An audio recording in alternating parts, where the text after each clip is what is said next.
Forward TV. The world is thinking.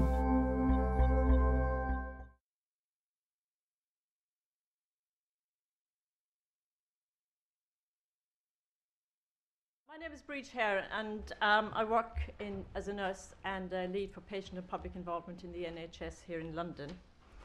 I've got a long-standing interest in complementary and alternative medicine, and obviously I'm quite curious about the motivation behind the drives towards its integration into healthcare and the opposition to it on the other hand. I coordinate the Institute of Ideas Science and Health Forum as well, and there's some information about that in your packs. Right, so while complementary and alternative medicine continues to be hugely popular, attracting royal patronage, celebrity support and NHS funding, there's been quite a bit of negative coverage of late. And you've got some PCTs, for example, who have stopped funding treatment or homeopathic treatment at Tunbridge Wells Hospital, which is a homeopathic hospital. There's been quite a bit in the media about Mickey Mouse degrees in complementary and alternative medicine. I got one of those. And some want to stop the courses being classified as science degrees and to be taught instead as part of a cultural history or sociological course. Right, so those of you familiar with the world of complementary and alternative medicine will know that the issue of evidence dominates discussions around it, where it was suggested that the vast majority is anecdotal. Despite that, it's very popular with the public. So is there room for complementary and alternative medicine in 21st century healthcare? Those are the kind of discussions we want to have today.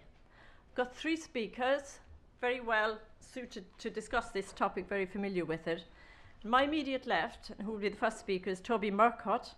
He's a biochemist turned science writer and broadcaster, and many of you will be familiar with his writings in the Times. He also lectures in science communication at the University of Glamorgan, and he's the author of The Whole Story, which is on sale outside. Next to Toby is Professor Edzard Ernst, and he was appointed in 1993 to establish the first chair in complementary medicine at the University of Exeter, and now he's the laying chair in complementary medicine, which aims to conduct rigorous research into CAM's efficacy and promote analytical thinking about it. He publishes prolifically, and there's a desktop guide to complementary therapies on sale outside as well.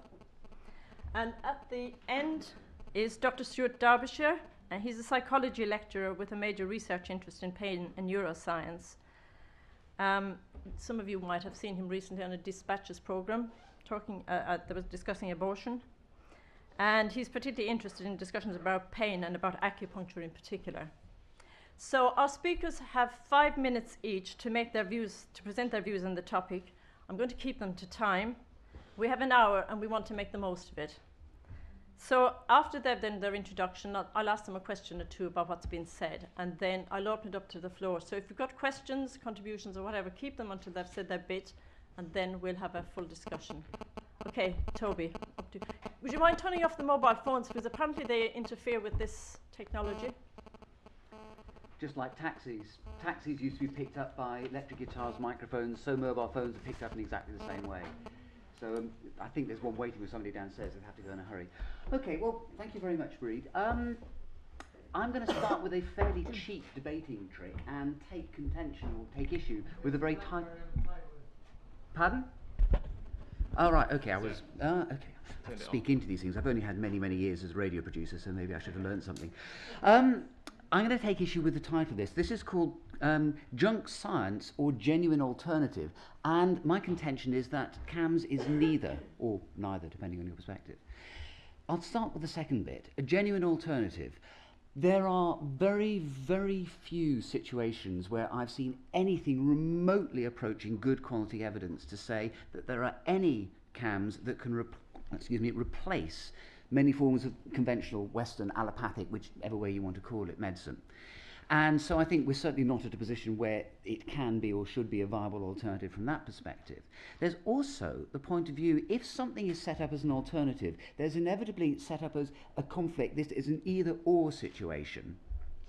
And if you have that, imagine the individual experience of being transferred from one system to another. If you're undergoing healthcare, you want good continuity of healthcare. You want one person to hand you on to the next person, whichever expert that might be, to talk to them properly and speak the same sort of language so that you have good continuity of care. Going between alternative systems, I think, sets up potentially real problems with that. So I think as an alternative, no.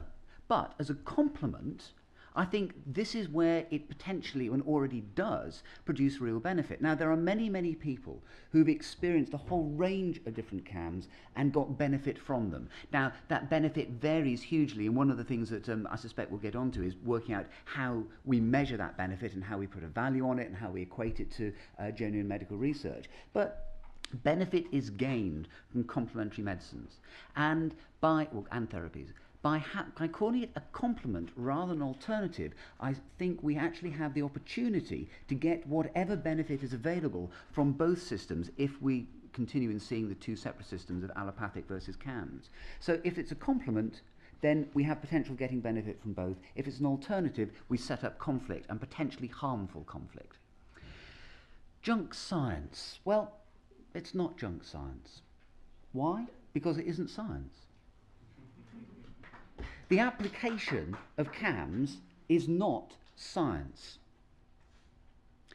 But then, nor is the practice of medicine. That's not science either. The practice of medicine is the application of knowledge gained by the particular doctor, particular surgeon, particular physician, to the patient sitting in front of them at the moment. Now, some of that information in our Western NHS or whatever system we want to talk about that's common in the West has come from scientific research, from good quality scientific research. But some of what the doctor applies is their own personal understanding of the condition, their years of experience and training, and this is a lot about the training of the physician, the training of the doctor, as somebody who can apply science and their own personal knowledge to the individual person in front of them, the experience of the person in front of them.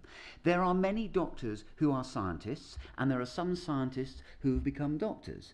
But medicine as practiced is not a science. It is a craft, an artisan, a very highly skilled one.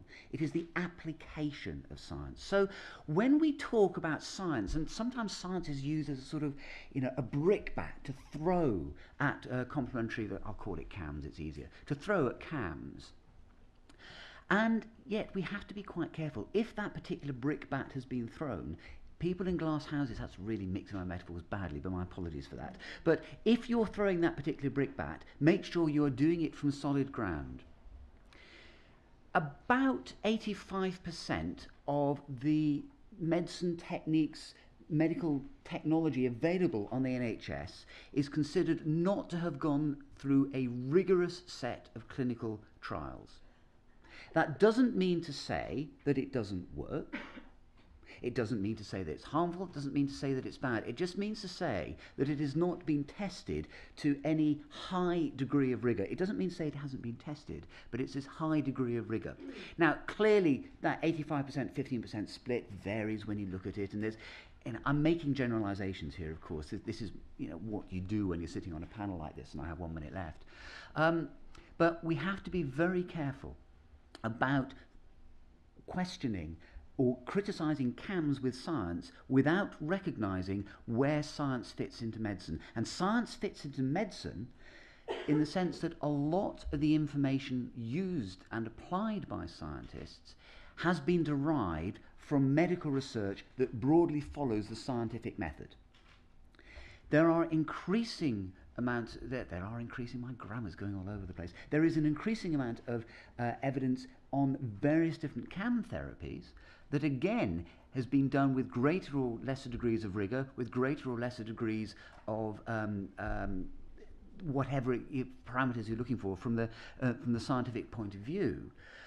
But the work that doctors and CAMS practitioners do is not science, it is application of knowledge. So really, we're looking at the provenance of the knowledge and how it's applied. So it's doctors or therapists training, and where does the information come from and how is it derived? From science, good or bad, not science. Great. Thank you. No. Don't worry, you'll get time to tap them at the end. We'll have more time. Okay, Edzard, do you want to? Hi everybody.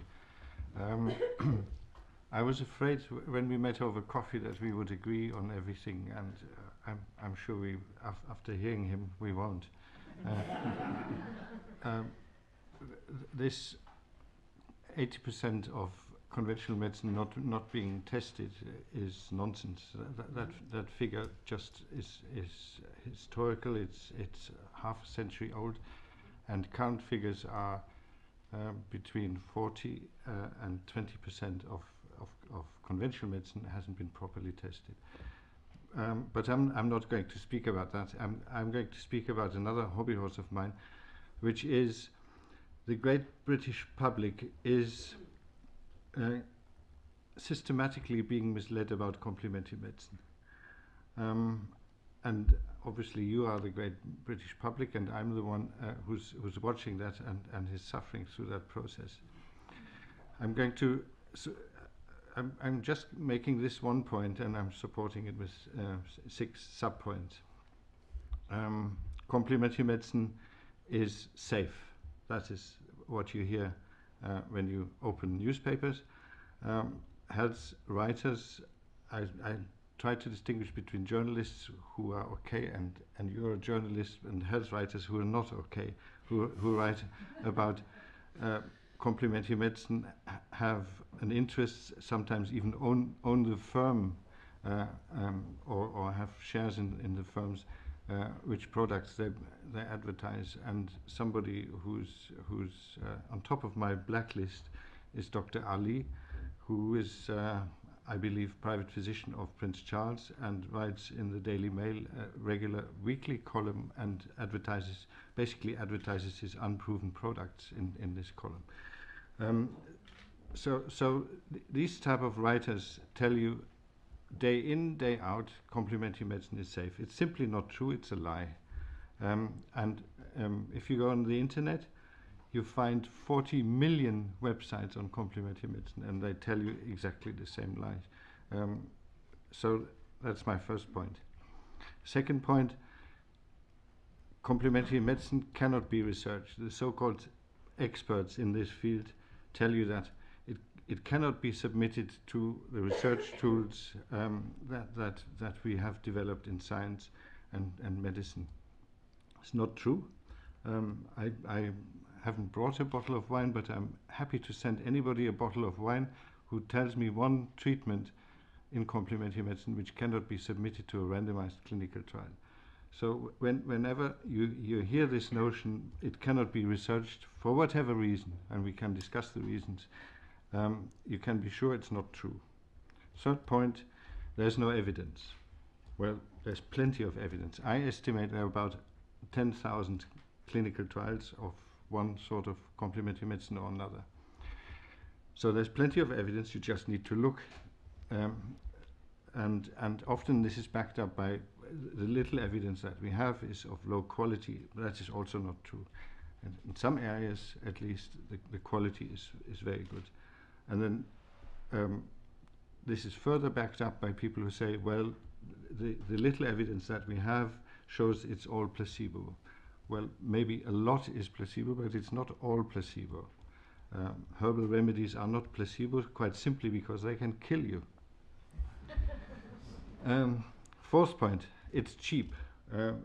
About 2 years ago, we had Christopher Smallwood commissioned by Prince Charles to give a report to health ministers where he elaborated that using more complementary medicine would save billions to the NHS. That is not true. The actual evidence is not there. We have done this a little bit more scientifically than Christopher Smallwood and published it in the BMJ. You can read it up. The evidence is not there. So anybody who tells you otherwise is either ill-informed or lying. Fifth point, complementary medicine is holistic. It's more than just a diagnosis. It's more than treating physical symptoms. Well, perhaps, but all good medicine is holistic. And I have to hurry up. My last point, it's cheap. Well, I tell you the figure, 1.6 billion is our own estimation. Mr. Smallwood, who I've just mentioned, cited a figure of 3 billion per year Britons are paying for this. So it's not cheap, and anybody who says so is not telling the truth. Thank you. Okay, Stuart. Thanks very much, Bruce. So when I was first invited to give this talk, my initial instinct was to basically go to the literature, do a search on a number of different alternative medicines and compare them to other types of medicines. But then I realized that that was a lot of work. And I also realized that that's probably not the right thing to do. And the main reason why it's not the right thing to do, I think, is because what's happening with alternative medicine isn't really to do with alternative medicine. It's to do with us. I mean, the whole point of alternative medicine to some extent is that it doesn't change. It's traditional. It is what it is. It should work as it works. End of story. There's not really that much to investigate about alternative medicine per se. What's interesting is what's happened to us that makes alternative medicine seem much more useful than it was before. So what's happened to us? Well, I'm going to suggest there's three things. Firstly, we've gotten physically much healthier. In all corners of the world, apart from the former Soviet Union, life expectancy is increasing, general health is increasing, you're going to live longer periods of your life in a healthy state than ever before. And many factors, of course, have contributed to this happy state of affairs: improved sanitation, housing conditions, and improved medicines. Secondly, and relatedly, we've resolved many serious illnesses that blighted lives up to the middle of the last century. But now scientific medicine is bumping up against more difficult problems: aging, wear and tear, and existential diseases born from living in a culture without meaning, to put it rather bluntly. So although physical health and longevity are both trending in a positive direction, there is now a swathe of new problems that are defined by the subjective report of symptoms rather than the objective signs of disease and damage. These are the illnesses such as fibromyalgia, chronic fatigue syndrome, illnesses of what you might call the worried well, or perhaps more precisely, the worried sick, encouraged by a combination of people being healthy enough to be concerned about symptoms that are actually unlikely to indicate ill health, and being constantly bombarded with messages about ill health. It is a rare individual is unaware of the apparent need to reduce their calorific intake, watch their units of alcohol, stay out of the sun, eat 5 fruit and veg a day, exercise, self-examine, and heed the occasional twinge as a potential harbinger of disease and death. When the banalities of everyday life, eating, drinking, catching the occasional ray of sunshine, are perceived as potential threats to continued life, it is little wonder that people are worried and flock to their GP to parade symptoms without illness. Thirdly, medicine in the 20th century became incredibly impersonal. Doctors are not much interested in your existential concerns. In fact, they're quite happy to look straight through you and try and find the disease mechanisms lurking beneath you. Of course, a good doctor will try and connect with you as well as your disease, but in an increasingly target-directed NHS, or in the United States in an increasingly financially driven HMO, the good doctor has less time to see you and only has time to see your illness. Which brings me to my second and final point. It's tempting to deal with the advance of alternative medicine by carrying out randomized controlled trials, and indeed that's been advocated here today.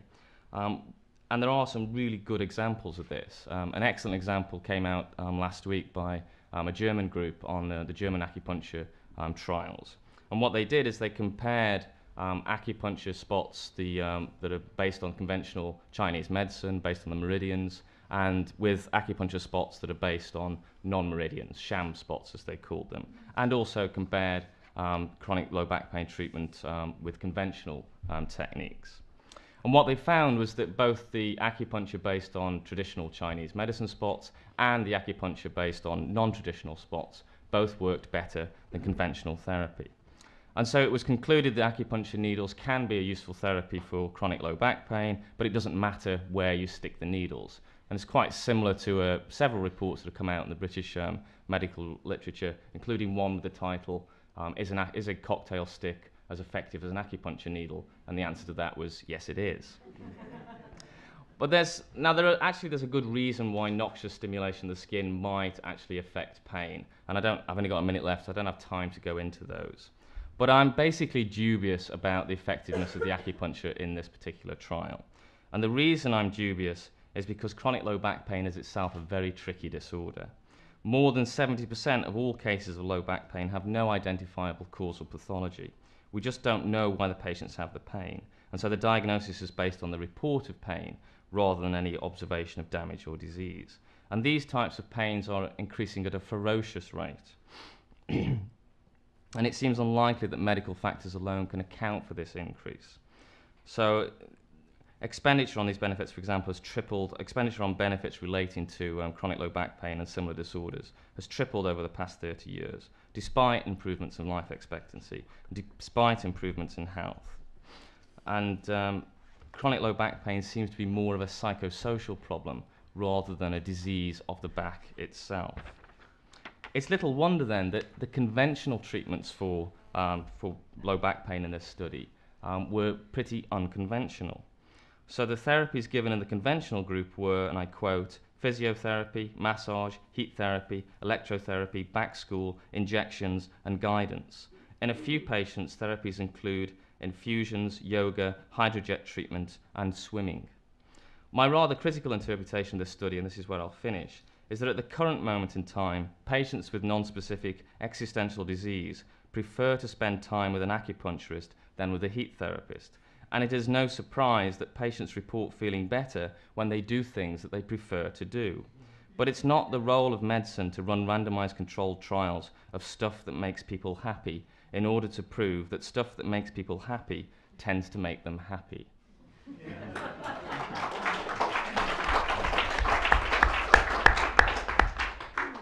Right.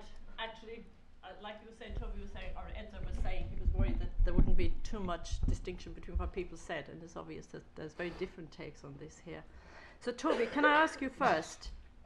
I mean, you asserted, and Edzard challenged you by saying that 85% wasn't tested of scientific medicine wasn't so-called orthodox medicine wasn't testing.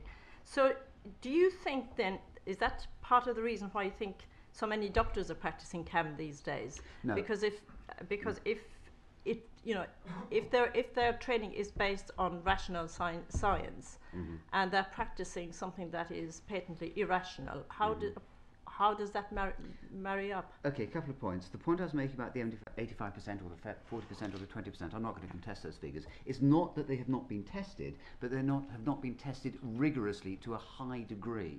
And that's actually quite an important point. Secondly, why are doctors practicing CAMs?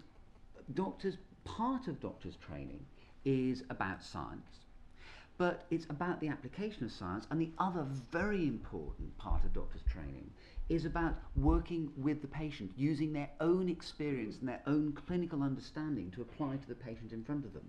And I've talked to a lot of doctors about this, and by and large the ones who practice CAM say, look, I don't really know why it works, there isn't a great deal of evidence, but if I give this to my patients, or my patients, they seem to get better. So they're doing it in a very empirical way, which has been part of medicine for as long as I think medicine has been around or definable. So I don't think it is a rational, irrational decision. It is, hey, this works for my patients. Cynically, they no longer bother me in surgery. And so it's a much more gradual process of just, hey, it works. Okay, hold on. Edzard, can I ask you? You said that the public had been misled. So do you think then that scientific illiteracy in the public is a problem? Hugely. Obviously not this audience, but everybody else in Britain seems to be scientifically illiterate and gullible. I mean, just amazing. Amazes me how illiterate we are in Britain, and the causes are well known. Bad science education starts at school and ends with death.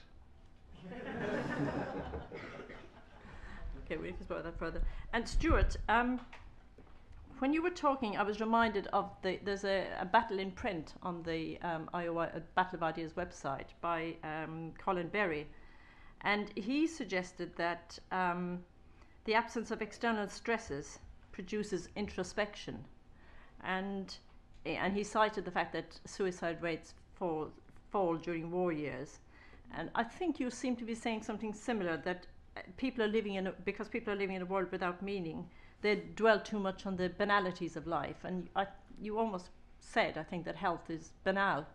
That's a bit harsh, isn't it? I mean, many of the health problems we have today are banal, I would say. I mean, there's still serious illness around. I mean, people still get bowel cancer, people still have heart attacks, people still have brain tumours and what have you. Interestingly, they don't, those kinds of things are not the sorts of things that you go and see your alternative medicine practitioner about. You know, those are the kinds of things that you go run into your GP in your hospital about. But things like my bowel movements are not quite right, those are the kinds of things that you do go and see your alternative practitioner about, and which your doctor will not have as much interest in. But really that is banal. You know, your bowel movements are not very interesting, and your life should not be about your bowel movements.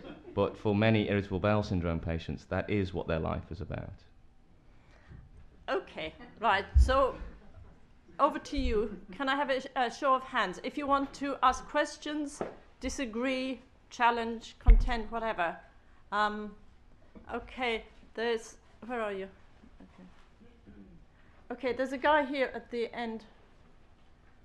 And then can we take that guy in the middle on the second or third row with the glasses? Thank you very much. Justin, I'm a science teacher, not responsible for the bad science literacy in society in general. Thank you. Now, there's a couple of misconceptions when it comes to complementary alternative medicine in the general public. First of all, it's this whole idea that natural equals good, man-made chemicals equals bad. One case I've seen recently was a natural chemical-free deodorant. My periodic table is itching to find out what's in it if it's chemical-free, but hey. In the case of complementary alternative medicine, the idea of herbal remedies being great. The whole idea of medicine is that it's extracting the active ingredients from the herbs, it's putting them in a quantifiable form, so you're getting exactly the same dose each time. It can be controlled. You're not underdosing, you're not overdosing, it's there. Also, the second misconception, and I'll try to be very, very quick, is that complementary alternative medicine, there's some big conspiracy from big pharma against it, multi-billion-dollar industries silencing alternative medicine, etc., etc., etc. But as a gentleman in the centre pointed out, complementary medicine rakes in billions, and that alternative medicine is safe. Well, granted, if you're taking a placebo, a sugar pill, it can be considered as safe. Is it safe, though, when practitioners are going to countries such as Africa and recommending homeopathic remedies as an alternative to HIV medication or as an alternative to anti-malaria medication? Okay, is that your question? Thank you. All right, can I keep your hands up so we can see that guy at the back and then this woman here in the middle? I have a question. Professor Ernst, you made the point that scientific illiteracy within medicine is a problem in terms of a sort of population-wide ignorance. And I wonder if that's really the case today. It strikes me that a more scientifically literate, a more evidence-based kind of medicine, that as a general consciousness of what it is we want from medicine, is itself part of the problem. The idea that there is a scientific absolute which will determine how we lead our lives, which will tell us how we should address illness, which will tell us, which will solve the ultimate problems. That itself seems to me to be part of the problem today. Of course, medicine itself, as a centuries-old sort of tradition, has always weighed that kind of problem. But nonetheless, in the language of evidence-based medicine today, there lurks an authoritarian agenda. It's not always the overriding element within it, but nonetheless, that scientific literacy within medicine is not itself the solution. Sorry, can you elaborate? What do you mean by an authoritarian agenda? Well, we were just in a discussion about obesity, for example, just now, and the language of cause and effect which ultimately, of course, translates as to how you should live your life. It's a behavioural intervention ultimately, but nonetheless, the language of obesity is addressed in terms of calories in, calories out, what kind of exercise you should take, what kind of food you should eat, what kind of things you should drink, permitted alcohol level, all that stuff.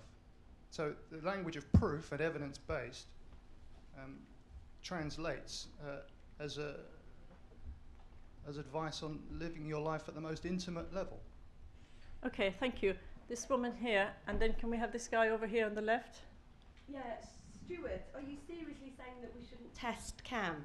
You are, but I just, my favourite, I run the Science Media Centre, and my favourite briefings in the past 5 years are when we can get Edzard, Ernst and his team in, who are one of the only groups of scientists doing what you're saying we shouldn't bother doing, applying scientific methods, doing these trials.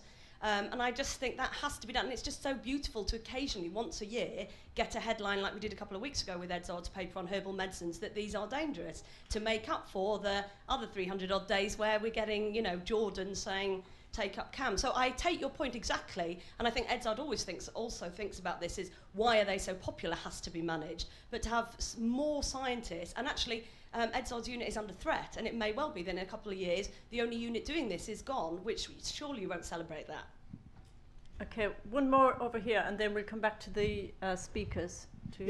Just a reminder that it can seem that it works. And one of the most difficult things actually is determining whether that perception is actually true or not. And we can be easily misled and deceived on that. And the people who are the best experts on this are the professional stage conjurers. They are the people, in all seriousness, who can help scientists uncover the element of self-deception, and indeed frequently overt deception, which is going on in alternative medicine claims, which needs always to be borne in mind. Okay, Toby, do you want to come back on? I've only got a list of 17 things to come back on. Yes, that'd be great. Try one then. Okay, very briefly. The point about you're talking the point about pharmacology, about medicine. What you were describing is the use of pharmacology, not the practice of medicine. There's an important difference. Medicine is made up of surgery, a whole range of physical techniques, talking therapies, a whole range of things. Pharmacology is pretty easy to test. You take 2 pills, you take 2 groups of people, you give one group a placebo or a known treatment, the other group blah, blah, blah, blah, and you end up with a relatively easy, quantifiable measure of what that pill does. As soon as you start applying that to physical treatments, it gets harder. It's very hard to do a true placebo, a true double-blind placebo on a massage. It's very hard to get a massage therapist to give somebody a massage but say, don't know that you're giving them a real massage. Pretend you're giving them a sham massage, but make sure that you don't know that.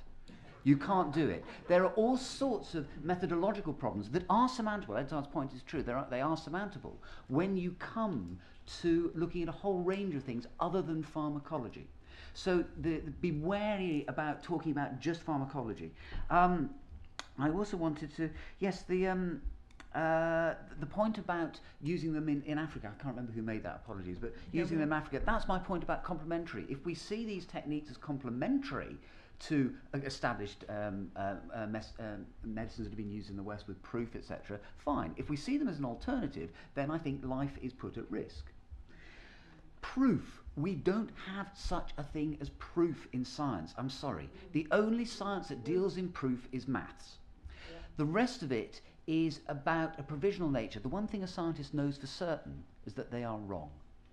It's a very specific type of wrong. They know that somebody else is going to come along and improve on their work and get closer to a better understanding, not a truth, but a better understanding.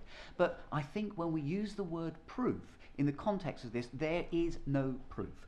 There is a weight of evidence, there's a body of evidence that in many cases adds to a practical proof, but it is not an absolute 100% proof. There is always a balance of decisions to make, and let me shut up there, okay.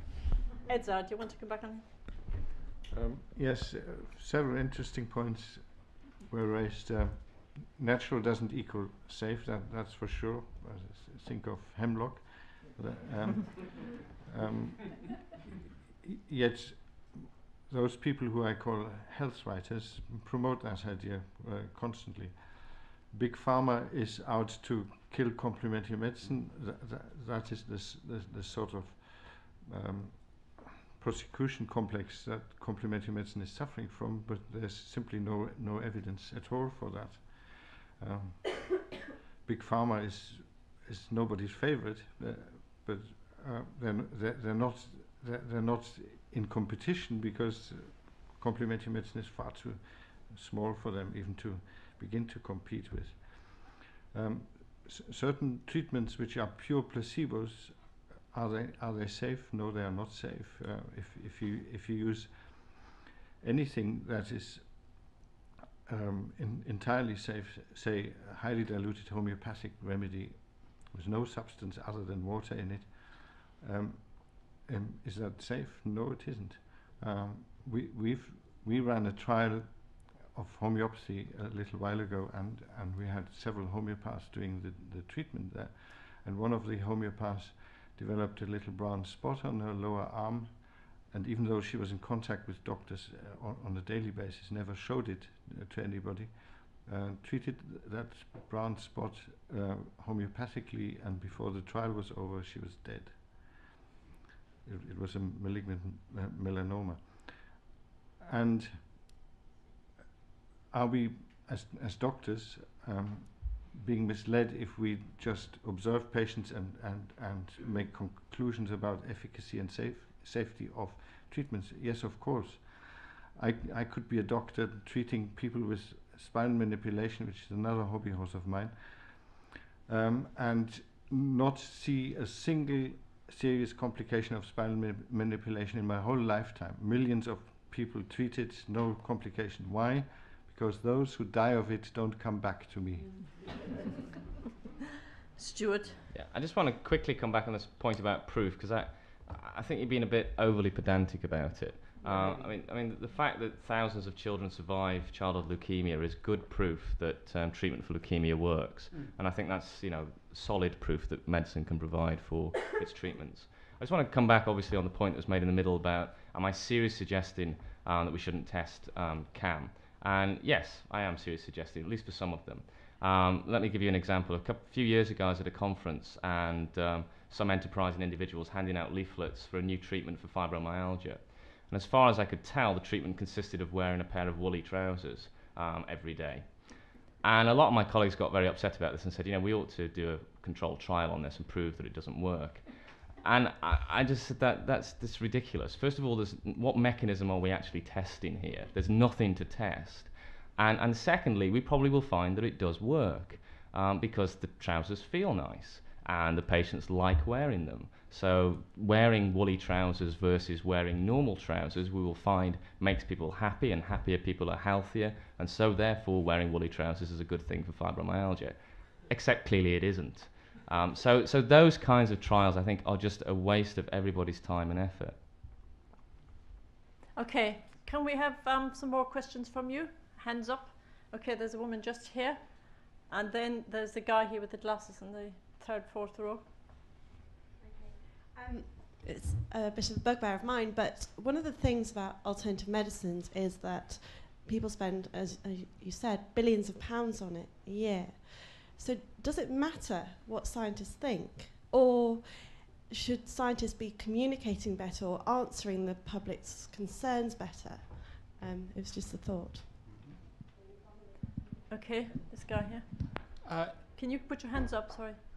Yeah, it seems to me that the questions that, or the points that Stuart raised initially about the new character of the illnesses that we're confronted with today is an important one to pursue here.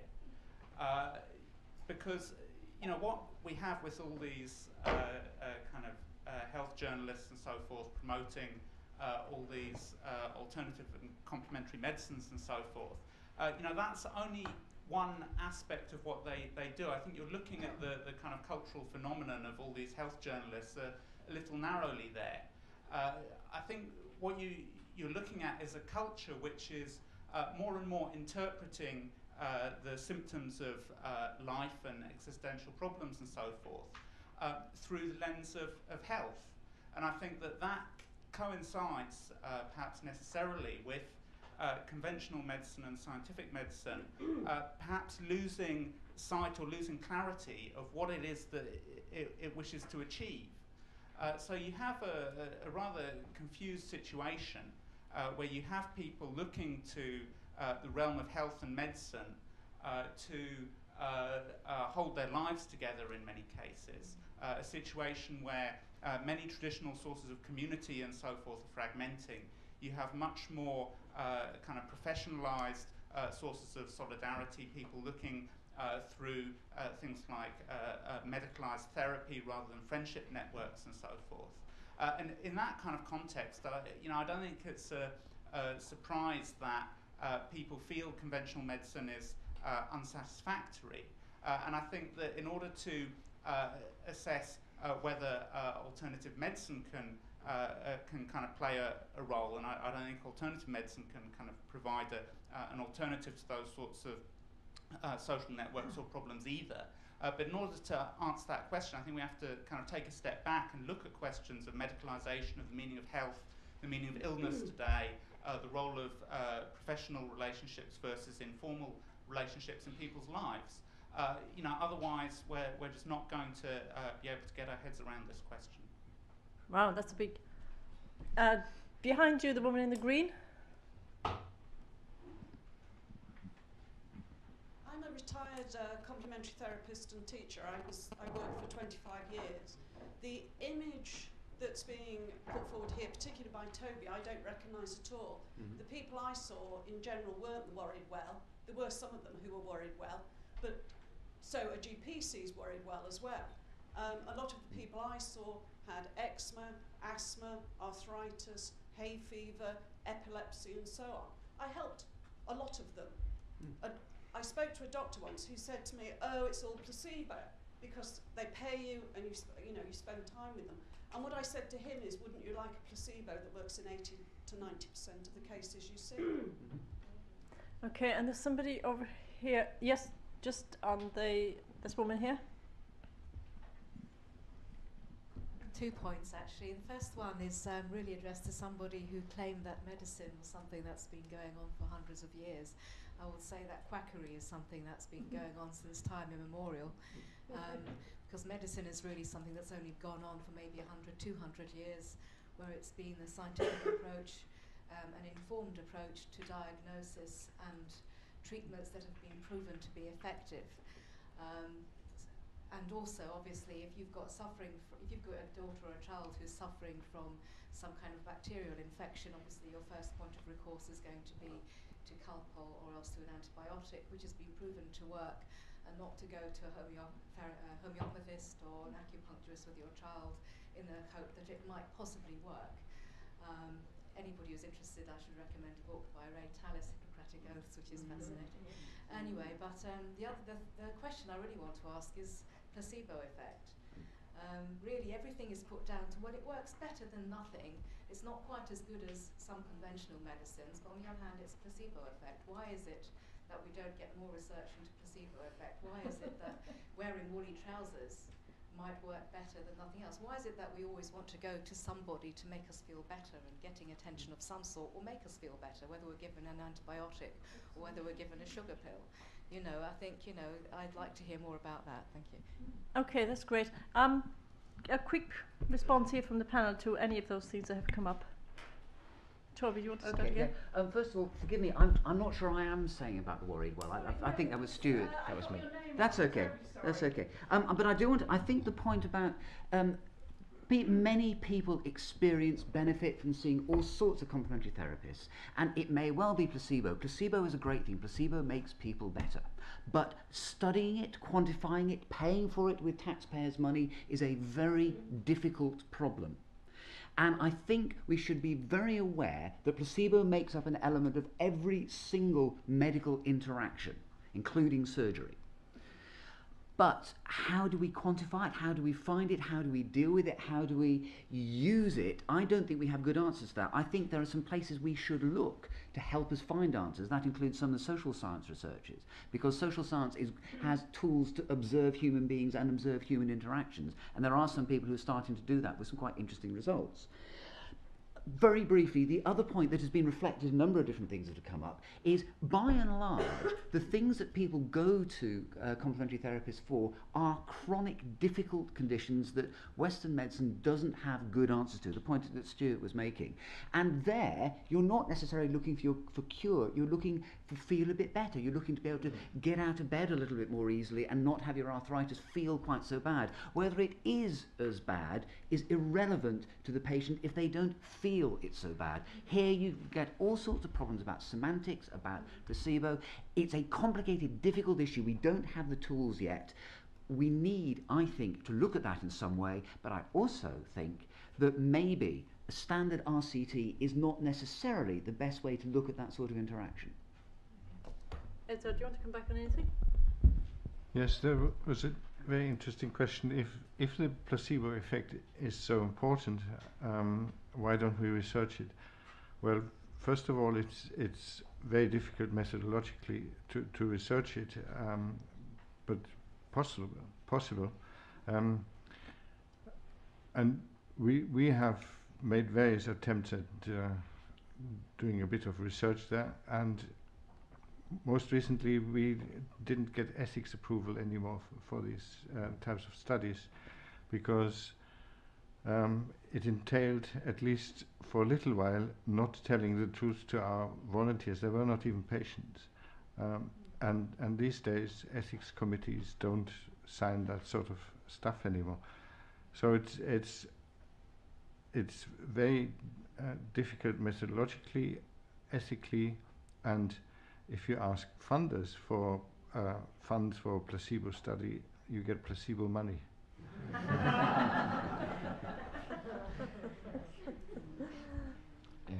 Stuart. Okay. I think to just come back a little bit on what you're saying about the changing nature of health. I think it's more than what you're saying, because it used to be the case that people who were sick would get sympathy. You know, if you had eczema, that's unfortunate and it's a shame. But if you continue to pursue that, endlessly trying to find cures, endlessly trying to improve your appearance, defining your life based on this problem, you're considered to be a bit sad, and sympathy was withdrawn. I think that's changing. We're much more self-obsessed now than we ever were, and that's not because we've changed so much as because the world has changed. There's been a collapse of politics, a collapse of social engagement, a collapse of the kinds of things that used to occupy people's broader minds, used to occupy their activities, and now we are a more inward-looking group of people. And so illness looms large in our lives for all kinds of reasons. On the placebo issue, I'm going to leave that for a little bit, because I'd be interested to know what people think about placebo in a bit more detail before I came back on that. I'm particularly concerned about putting an emphasis on placebo, but I'd still like to see what you think first. Oh, he's sitting on the fence, isn't he? Yeah. Right at the very back. Specific question, Doctor. Can you use the mic, please?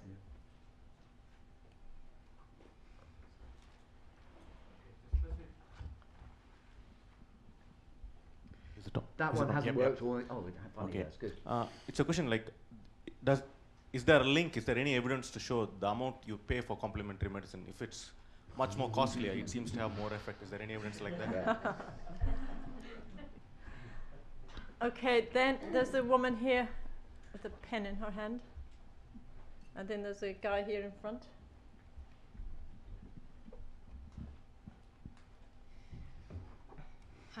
I'm a community pediatrician, and in my experience, actually, if you look at things like asthma and eczema, there was a period, perhaps about 10 years ago, when actually treatments for children, with both conditions, really weren't always very effective or particularly family friendly in terms of their administration and that. But I must say, over the last 10 years, treatments have improved dramatically. And in fact, many of these children are managed very, very effectively through GP surgeries with conventional medicine, very, very well and very effectively. But there is always a group, and in fact it's a growing group, particularly of the parents whose symptoms unfortunately aren't responding to conventional treatment. And my feeling is that a lot of these are the softer sort of presentations, the milder symptoms, often associated with psychogenic causes and so forth.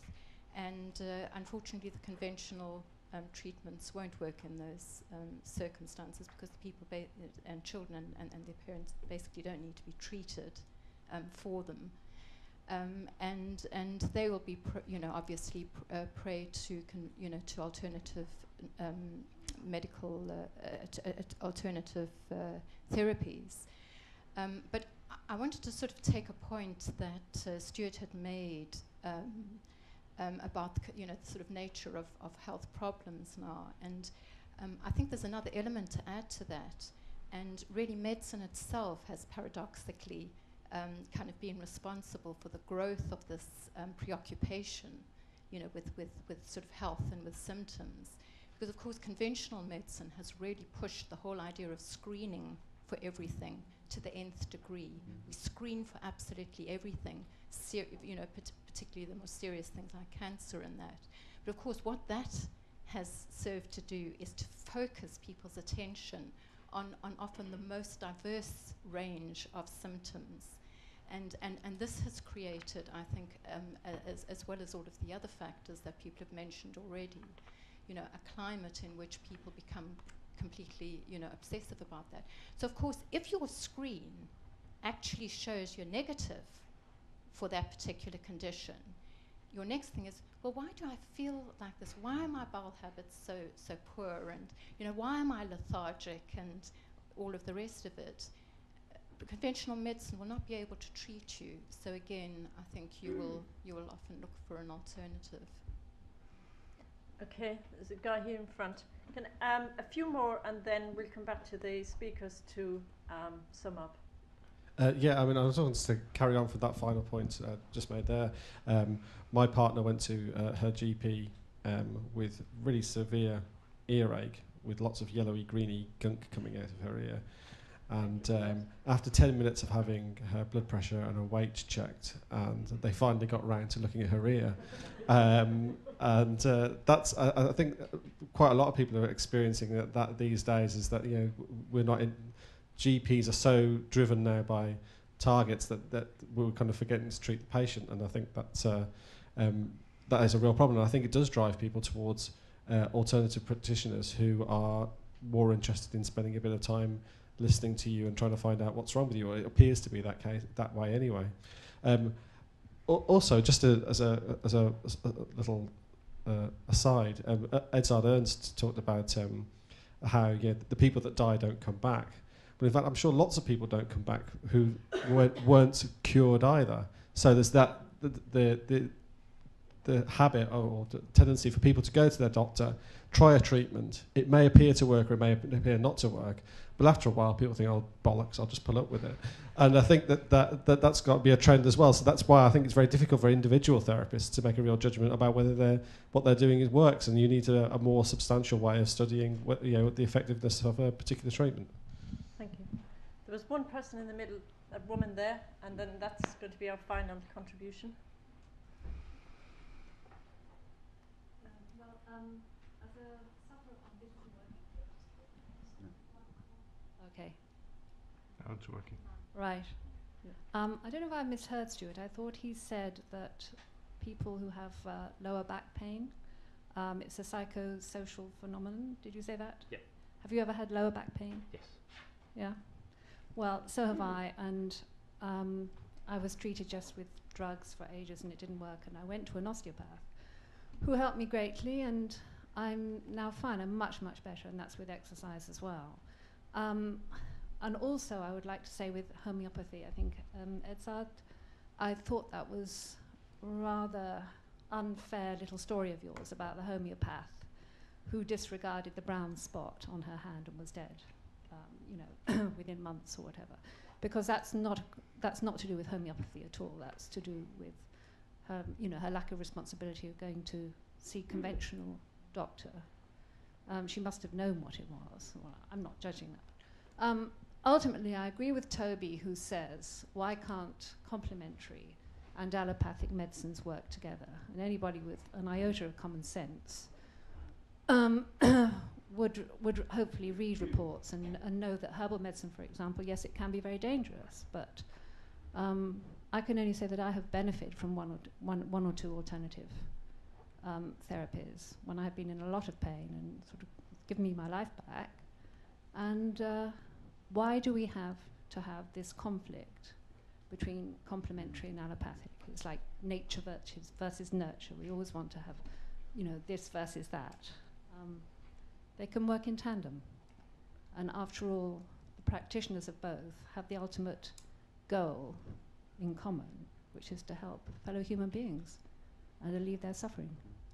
Okay, thank you all for your contributions. We're going to get the panel to sum up, which is a tall order really, but just I think focus on the areas that you think need to be addressed and answer the question, is there room for CAM in 21st century healthcare? Okay, Toby. Is there room for CAM? Well, we actually live in a liberal democracy. No, I don't want to get into that debate, thank you very much. And should we tell grown adults what they can and can't do? I think science has a very important role to play, which is to look for and present evidence, and in particular to look for and present evidence on safety. But if something is found to be safe, then I don't see any reasonable way of stopping adults from buying it if they want to. We've also heard a lot of individual accounts. Now, personal evidence, anecdote, is immensely powerful as human beings. Story is what we thrive on, but as evidence, it's very poor. And we are forever hearing stories. My granddad lived 114 and he smoked every day and, whatever. Those stories are compelling, but they are not scientific evidence and do not add up to very much scientific evidence, other than can provide hints of where science should go looking. The cost versus effect, I don't know. I want to go and find that. I look occasionally, but I've not seen any evidence of paying more produces better effect, but I suspect that's because the research hasn't been done. And finally, a conflict. Why is there a conflict between the two, if there is one? In part, we should stand back, in my view, and look at this whole debate. Medicine changes, and I take your point about medicine in one definition has only been around for a couple of 100 years, but who has the right to treat us? Who has the right to make the money from that? The right to have the moral authority to do that? That has been a struggle, a debate that goes on with inside medicine, outside medicine. I think this is just another aspect of who treats us on what basis, on what evidence. Thank you. Does CAM have a future? I would advocate to abandon it totally and speak of medicine that is backed up by good evidence and medicine that isn't backed up by good evidence, and that type of medicine, once it's been submitted to scientific investigation and is not backed up by good evidence, it is obsolete. And by evidence I mean safety, and once a treatment is shown to be safe, I don't either see that people can or should be stopped using it if they pay for themselves. If society pays for it, we need evidence that the benefits outweigh the risks. That is a balancing act, and possibly we need to compare it to competing treatments in terms of this balance and in terms of safety, and it gets so multidimensional that the mind starts boggling. But does it have a future? Yes, if it abides by the rules of evidence-based medicine, because that is what I just described to you. Thank you. Okay. So I've been studying pain now for about 18 years, and when I first started studying pain, I didn't understand where all these patients with back pain were coming from. And my older teachers would say, well, everybody gets back pain, Stuart. Yours is coming. So if there's anybody in this audience who hasn't had back pain yet, trust me, it's coming. And indeed, mine did come a few years ago. And it is extremely painful. It's very real. I'm not saying the pain is unreal. 90% of people will suffer that kind of pain at some point in their lives. The psychosocial part is what we do with that pain when it comes. And unfortunately, Rob, I think you're wrong. Most people don't say bollocks and get on with life anymore. That's the problem. They cave into this pain. They want it to go away. They pursue all kinds of treatments to make it go away, and they allow it to become a part of their lives. And that's the psychosocial bit that really drives the pain. I just wanted to say a little bit about placebo. Nobody came back on it, fair enough. I'm concerned about the way in which we discuss the placebo effect now. There was an absolutely fantastic trial in Texas a few years ago of knee arthritis and a surgical procedure to deal with the knee arthritis, scraping bone, chopping away cartilage. It was quite an involved operation. And the surgeon did a very brave thing. He said, we don't really know if this works, so let's do a placebo trial on it. And he put half his patients into the ward, anaesthetized them, went through the motions of opening the knee, even staying in the operating theatre for exactly the same amount of time, doing all the same things, and found no difference whatsoever between his placebo group and his real surgery group. All the placebo patients got better knees. And the patients were delighted with this, and they said, this is fantastic, you should carry on doing this. And there's a feeling that, what's wrong with it? It works. But the point is the surgery doesn't work. That's what that trial tells us. And actually, we shouldn't continue doing that. We shouldn't get flippant about what medicine is. Medicine is understanding mechanisms and treating them. And I think the placebo effect is parasitic upon that. It works because we have a history of medicine actually working.